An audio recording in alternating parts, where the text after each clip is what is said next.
Hey guys, welcome back to Bullfrog Hikes. In today's video I want to talk about some of the gear changes that I made on the Florida Trail and what I would do differently if I were to section hike that trail again. So I did the first 85 miles.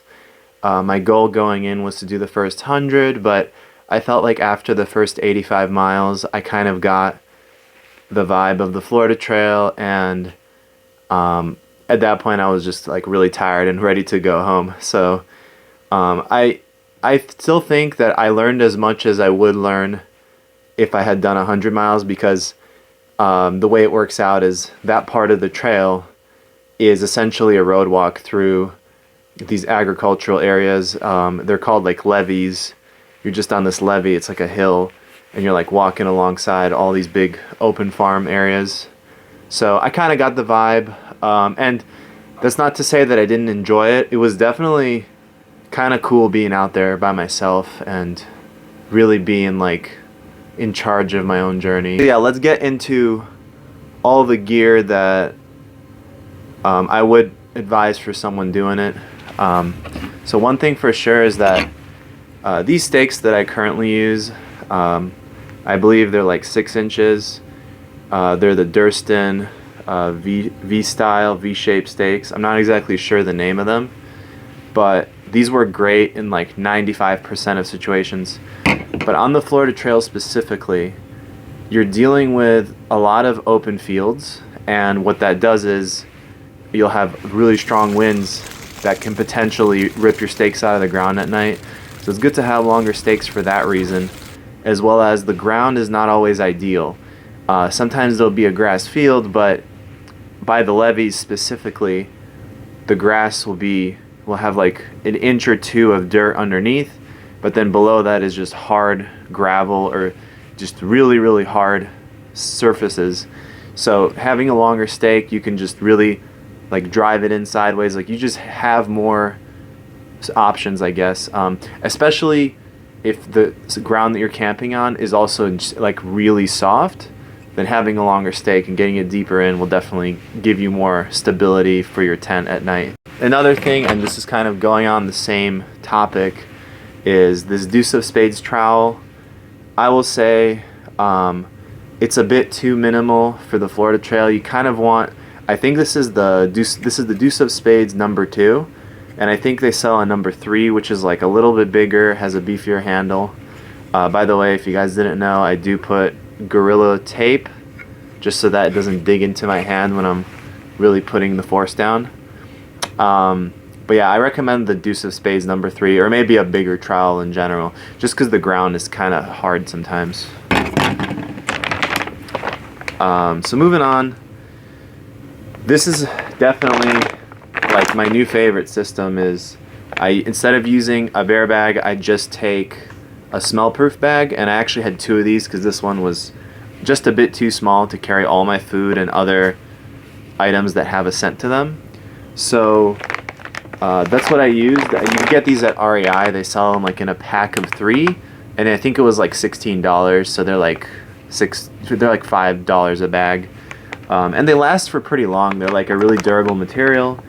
And it's just nice because, you know, you eat all your food, and then once you're done, you put it inside. This zipper is smell proof. And then if you ever spill anything on the bag, you can just wash this, get the smell off, and then continue using it. So it's nice for also like keeping the smells from kind of leaking into your backpack. Like if there was a spill inside, it's just good to have a smell proof bag. And you know, it's one last thing you have to carry is bear rope, because you know there's not really too many places to hang on the Florida Trail, especially the section that I was doing. During the first 30 miles of the Florida Trail, you're going to be going through Big Cypress Preserve, and it's a really big swamp. There were sections where I had to be in constant water for like up to 6 miles at a time, and then that water is actually also your water source. So you're drinking the swamp water that everyone walks through, and hopefully not, but if people have to go number 2 in that water, I mean, hopefully they did it far away enough and that it gets diluted by then. But just in case, I think it's definitely a good idea to have Aquamira as well as just a regular, like, you know, Sawyer Squeeze. Or for me, I use the Katadyn Be Free. And just good to have a backup, because sometimes if you think the water might have viruses in it or whatever, this will kill them and the hollow membrane filters won't. So in general, it's not a bad idea. I will also say the importance of bug spray on the Florida Trail should really not be understated. Like, the mosquitoes in that swamp are pretty intense, and even by the levees I actually had the worst mosquitoes when I was hiking by the levees at night, and it was a constant swarm. And then you're trying to hike at night to see with your headlamp, and the bug head net's on, so you can't see as good. And that's another thing, you know, you kind of might want to consider is maybe you need a more powerful headlamp with a bigger battery on it, because you're going to be night hiking. I mean, this is a winter trail, and I started December 25th, so the sun sets really early, and the sunrises were not so early. So I mean, to maximize your time, you're probably going to be hiking early morning and late into the night. So it's just good to have like a strong headlamp so you could see around.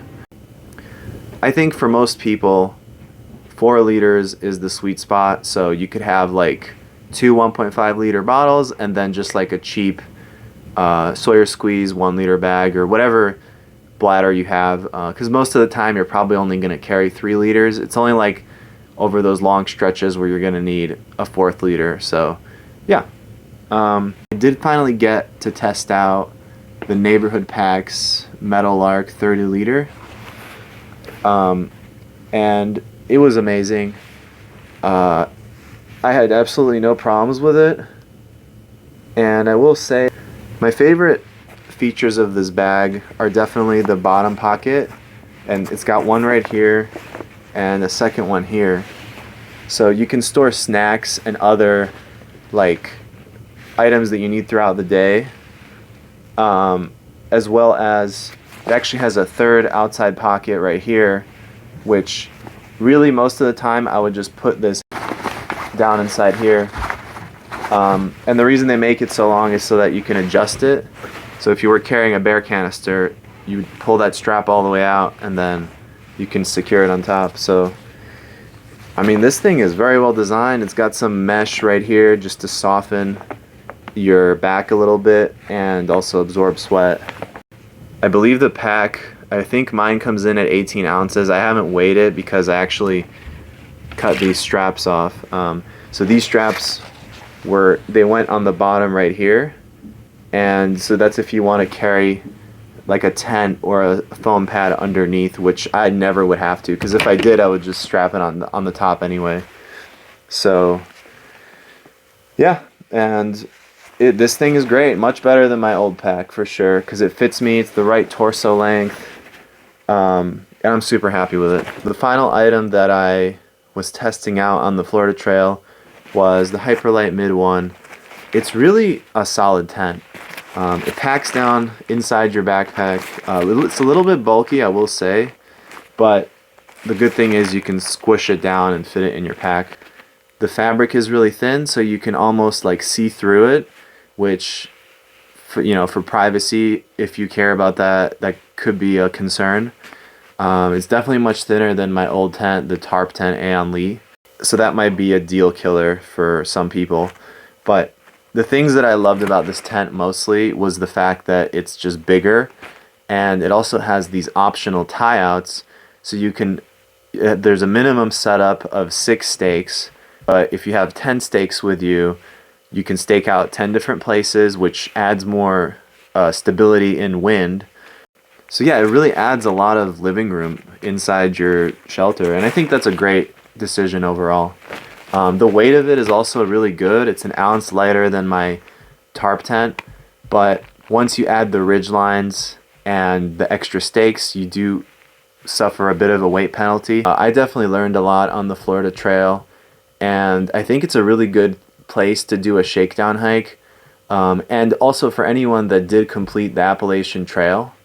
And if you're feeling a little bit overwhelmed by the crowds and stuff, and like you had that whole community experience, but you wanted to just do something where you're kind of alone and you're in charge of your own hike, and you want to experience that feeling of self-reliance, I think Florida Trail is the way to go. And what's nice is also you have service the whole entire time, basically, except for in Big Cypress. So you could be like on your phone listening to music. Like it's just it's a chill road walk. That's kind of how I would describe it. And yeah, there's a lot of wildlife down there. If you need something to hike in the winter, it's one of the only options, at least in North America, where you're going to have warm temps. Thank you guys so much for watching. Subscribe, leave a comment, and like the video. And I'll see you next time. Bullfrog Hikes signing out.